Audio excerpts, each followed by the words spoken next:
Hello everyone. Welcome to the Lightning Ball channel. If you haven't yet subscribed to my channel, please do so and activate the notification bell.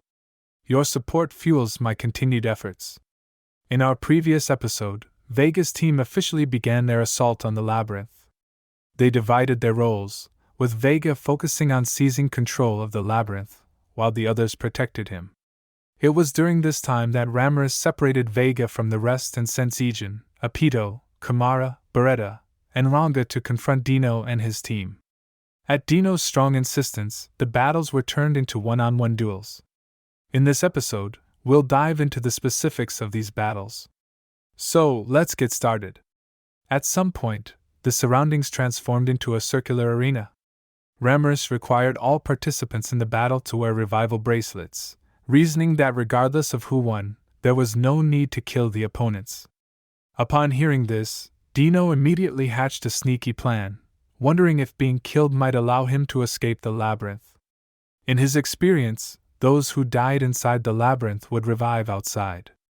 As if reading his mind, Ramiris clarified that this time, the revival location was set to revive in place. Dino's expression instantly turned sour. Ramiris then dealt another blow to Dino, announcing that since Dino was so fond of the revival bracelets, she would give him 5. It took a moment for Dino to understand, but when he did, he realized Ramiris intended to kill him 5 times. Dino pleaded with Ramiris for mercy, but Ramiris coldly replied that she wanted Dino to feel the bitterness of being betrayed by a friend. The first match was between Kumara and Pico.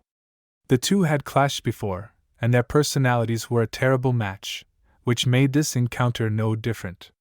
Kumara was already a formidable fighter, and she summoned her tail beast, White Monkey Byakuin. This time, Byakuin wielded a staff named Shikobo, a humorous weapon modeled after the Monkey King's staff from Journey to the West and designed by Rimuru. Although it was intended as a joke by Rimuru, Kurobe took the task of forging it seriously, resulting in a weapon with mythic-level capabilities, able to extend and contract its length freely within a certain range. It's important to note that Kumara can freely distribute her power among her tail beasts, making Byakuin the embodiment of all her strength, with an existence points reaching 1,000,000. Kumara herself had also become stronger, having honed her combat skills through rigorous training and evolving into a divine fox, granting her a divine nature. As she faced the relentless Byakuin and Kumara's continuous tail attacks from the rear, Pico gradually found herself at a disadvantage. Pico unleashed her Black Thunder, a black lightning bolt that tore through the labyrinth's air and struck toward Kumara, but the attack was blocked by Kumara's remaining 8 tails. Stunned by Kumara's immense progress, Pico realized her opponent had grown strong enough to rival her. In this situation, Pico knew she would need to go all out to defeat Kumara. However, Pico chose not to do so. She felt that winning wasn't particularly meaningful in this context. Pico's goal was merely to stall for time, and she decided that enjoying herself was more important. Therefore, she used her fallen spear without revealing her ultimate skill. This decision resulted in her attack successfully eliminating Byakuin, but also left her open to Kumara's 9-tail piercing strike, which ultimately defeated her. In the next moment, Pico disintegrated into light particles, only to reappear moments later with an annoyed expression, having revived on the spot. Dino scolded Pico for giving up at the last moment, arguing that if Pico had taken the battle seriously, there was no way she could have lost. Pico responded that she used her death to verify the effectiveness of the revival bracelet. As she spoke, she put on a spare bracelet. Dino chose not to press further, realizing that winning the battle seemed to hold little value. Moreover, although they could revive after dying, fighting with all their might would leave them exhausted, and if their stamina didn't recover upon revival, it would pose a significant problem. Despite Ramiris's attempts to create a light-hearted atmosphere, this was still enemy territory, and there was no guarantee that Ramiris would keep her word if Dino won. Dino casually suggested an idea that left everyone stunned. They should all go easy and intentionally lose their battles. The second match was between Apito and Mai Furuki. For a speed-focused warrior like Apito, Mai Furuki, who possessed the ability to teleport instantaneously, was the pinnacle of speed. Mai Furuki, wielding her mythic-grade longbow, quickly maneuvered behind Apito and fired a single arrow, which then split into a rain of arrows, allowing Mai to gain the upper hand in the battle. The fight grew increasingly intense. Despite being cornered, Apito remained calm, continuously learning and evolving through the battle. As the fight progressed, her existence points began to rise, and like a butterfly emerging from its chrysalis, Apito radiated a powerful aura. Mai Furuki was astonished by the seemingly impossible situation unfolding before her. She decided to end the battle quickly, using her teleportation ability to unleash her strongest attack, Stardust Rain, firing a barrage of arrows from all directions with almost no delay, completely sealing off Apito's escape routes. If Apito couldn't match her speed, she would be doomed. The overwhelming pressure from Mai Furuki's attack tore through the space around them, leaving Apito with nowhere to hide. The battle should have ended at that moment, but then something dramatic happened. Apito underwent a transformation, completing her evolution. Just before the arrows reached her, Apito raised her hand to the sky and deployed Insect Sky Territory, a rainbow-colored barrier that enveloped her. This barrier, known as Distortion Field, was a space capable of deflecting all attacks, a technique mastered by Zijin. Mai Furuki was thrown into a panic, retreating several steps in fear. When the light dissipated, Apito stood unharmed, and before Mai could react, Apito's attack, Empress Stinger, had already pierced Mai's heart. Why had Apito suddenly become so powerful? Not only was Mai Furuki confused, but everyone present was also left wondering what had just happened. From an omniscient perspective, the reason was clear. After the death of the original Insect Queen Peliod, the title of Insect Queen passed to the only remaining female, Apito. As a result, Apito inherited Peliod's divinity, ascending to the level of a divine wasp, becoming an ultimate existence with existence points reaching 1.73 million. It was this coincidental evolution that secured Apito's victory.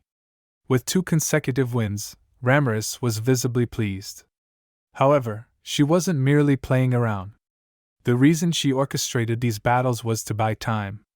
Based on the information she had overheard, it was clear that Vega was independently carrying out the Labyrinth erosion. Ramiris found this deeply unsettling and had thus set up an isolation barrier around Vega within the Labyrinth.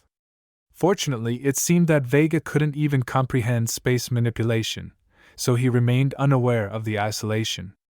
The plan then moved to the next phase, figuring out how Dino and his team were being controlled. The method of investigation was to defeat them within the Labyrinth and observe the effects of Lord of Justice through their deaths and revivals. Returning to the battle, the third match was between Geld and Gracia. Originally, Ranga was supposed to take on this fight since Geld had already been severely injured in the previous battle. Everyone disagreed with Geld's decision to fight again, but he insisted on facing Gracia. As a result, Ranga decided to lend his strength to Geld, replenishing his energy while transferring Geld's injuries to himself. Geld initially wanted to refuse, but he couldn't resist Ranga's goodwill, so he used his ultimate gift, Lord of Gourmet, to transfer his injuries to Ranga. The next moment, Ranga was violently thrown into the air, then curled into a ball, rolling his eyes and trembling on the ground. Everyone was shocked. They hadn't expected Geld's pain to be so immense. Gabda quickly rushed to heal Ranga, while Benimura looked on with a that-was-expected expression. Thankfully, Ranga wasn't seriously harmed, and Geld stepped into the arena for the third match. Seeing Geld step forward, Gracia was equally pleased. Both were defense-specialized fighters, and they skillfully maneuvered their shields to avoid each other's attacks before counterattacking. Although their battle lacked flashiness, the solid techniques they displayed were thrilling to those who understood combat. Their back-and-forth exchanges showcased Geld's resolve, as he declared that, as Rimuru-sama's barrier lord, he would never bring shame to his master. Gracia admired Geld's warrior spirit. Although they were enemies, a mutual respect developed between them through their repeated clashes, leading the battle into a prolonged stalemate. However, Ramiris seemed dissatisfied with this type of battle. She preferred more flamboyant fighting styles. Meanwhile, Benimaru, Gabda, Gabaru, and the others watched the fight intently through the monitor screen. Their attacks continued to clash, each strike capable of splitting the ground. Gabda remarked that the fight was reaching its climax, as the atmosphere intensified. Gracia launched a powerful kick, but Geld maintained his composure, using his ability full-body armorize to directly withstand the blow. This disrupted Gracia's rhythm instead of Geld's. However, Gracia had anticipated this and immediately used the momentum from her kick to retreat. Geld changed his attack strategy, abandoning attempts at a decisive blow and focusing on each strike. When Geld's crusher hit Gracia's shield, it simultaneously applied corrosion, gradually wearing down Gracia's arm. In contrast, Gracia's attacks couldn't land on Geld, forcing her to retreat step by step. By the time she noticed something was wrong with her arm, it was too late. Eventually, under Geld's relentless assault, Gracia's shield fell. Gracia was shocked. As one of the oldest beings, Gracia had vast combat experience and skill, comparable to Geld's. However, she had a fatal flaw: a lack of experience fighting opponents of similar strength. This is a common drawback among beings with infinite lifespans. After reaching a certain level, the number of unbeatable opponents dwindles, and they rarely provoke those they can't defeat, opting to flee instead of risking their lives. But Geld was different. He never ran away and never lacked opponents. Through rigorous training, he had mastered the art of attacking while defending, even though his offensive skills were still lacking. Geld then unleashed his strongest attack, Chaos Rush, a move with such large, obvious openings that it seemed full of vulnerabilities. Gracia didn't underestimate him, hurriedly dodging, sensing that such an apparent weakness was likely a trap. Unfortunately for Gracia, Geld's target was her fallen shield. As his attack landed, Geld devoured the shield. Since Gracia's shield was a product of Vega's creation, it had lower resistance compared to natural mythic-grade weapons and was quickly consumed. Cold sweat formed on Gracia's forehead. Without her shield, her balance was disrupted, and she realized that she had already lost. And so, the third match came to an end. Finally, it was time for the battle Ramiris had been eagerly anticipating, Dino's fight. Ramiris was unusually excited, declaring that she hadn't forgotten what Dino had done to her in the past and that now it was her turn to give him a proper punishment.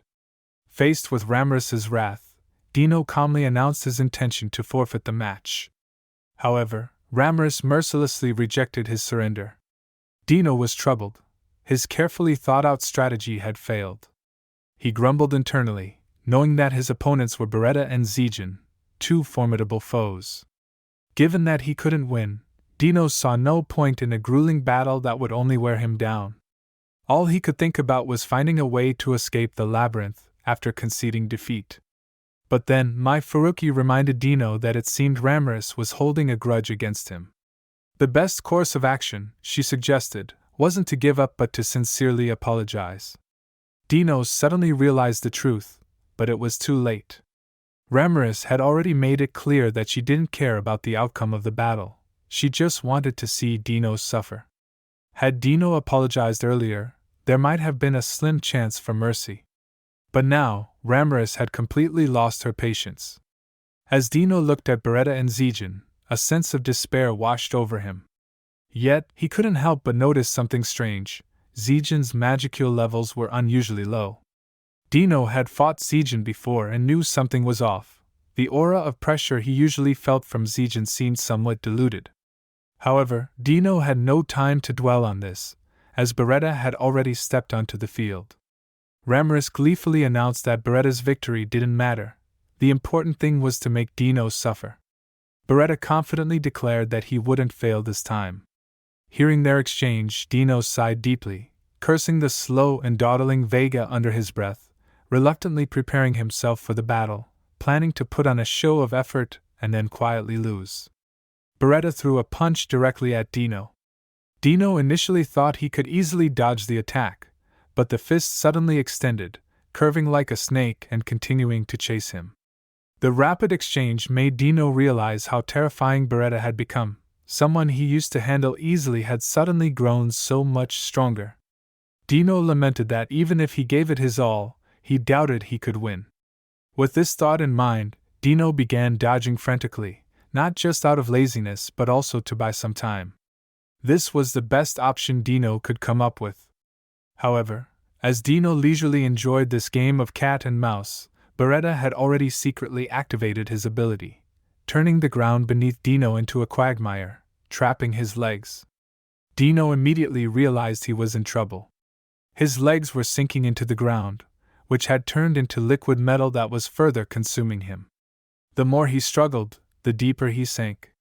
This was a combination technique of Beretta's ultimate skill, Lord of Machine Gods, using the powers of mineral domination and earth element manipulation to liquefy and solidify the ground. In an instant, Dino resigned himself to his fate. While he had expected Beretta to be strong, he hadn't anticipated being defeated so easily. Shocked, Dino remarked that during his time working in the Labyrinth, Beretta hadn't possessed such power. Beretta coldly replied that he had grown stronger. With that, metal spikes pierced through Dino's body, and his consciousness faded as he was killed and then revived on the spot. The arena was filled with the sound of Ramiris's gleeful laughter.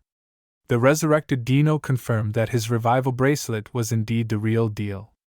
However, there was no joy in his heart, as he still had 4 revival bracelets left, meaning he would have to be killed 4 more times before Ramiris would be satisfied. Next to step into the arena was Apito, who expressed a desire to test the newfound strength she had just acquired. Ramiris happily agreed, and Dino finally realized that he was being used as a test subject by his opponents. Dino, feeling troubled, complained that Ramiris was being too reckless by bullying a fellow demon lord like him. Ramiris retorted, reminding him that Dino had once targeted her, taking advantage of her soft-heartedness.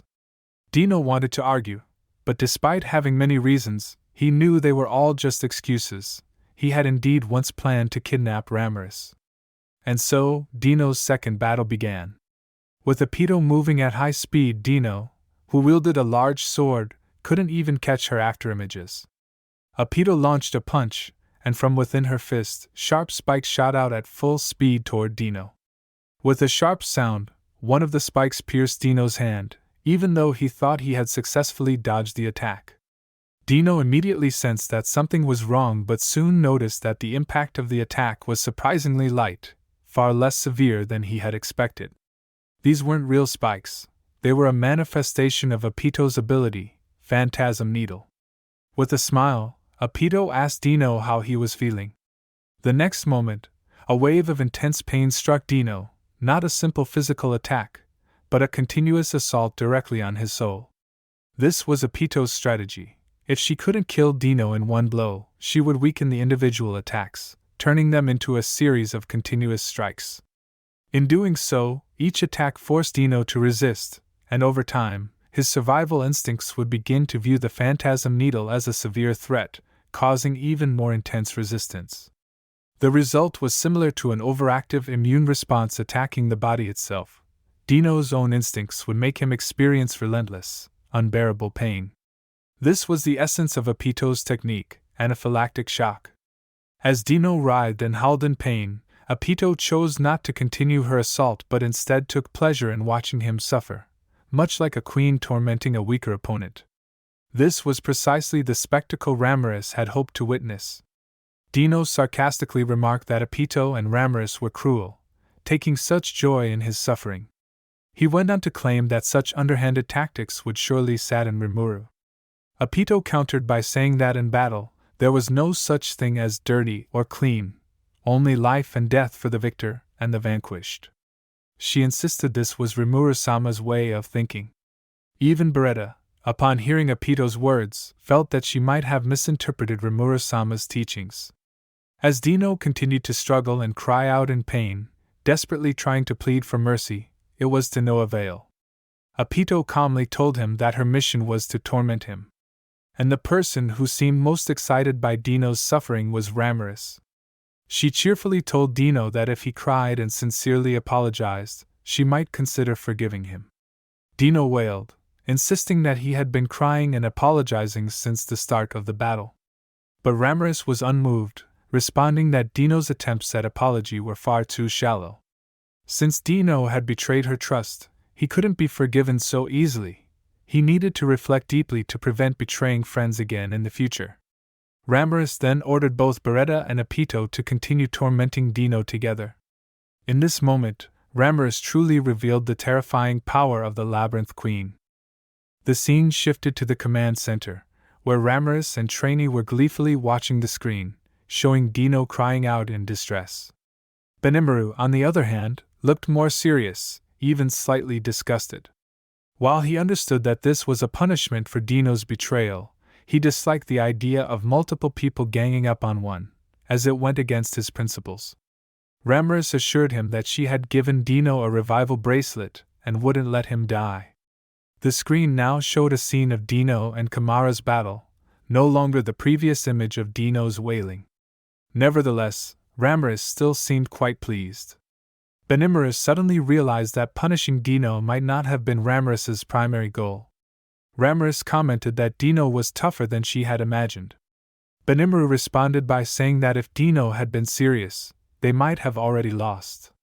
Ramiris nodded in agreement, noting that she had known from the start that Dino wouldn't be serious. The crying and pleading were just his way of playing along with her, silently apologizing.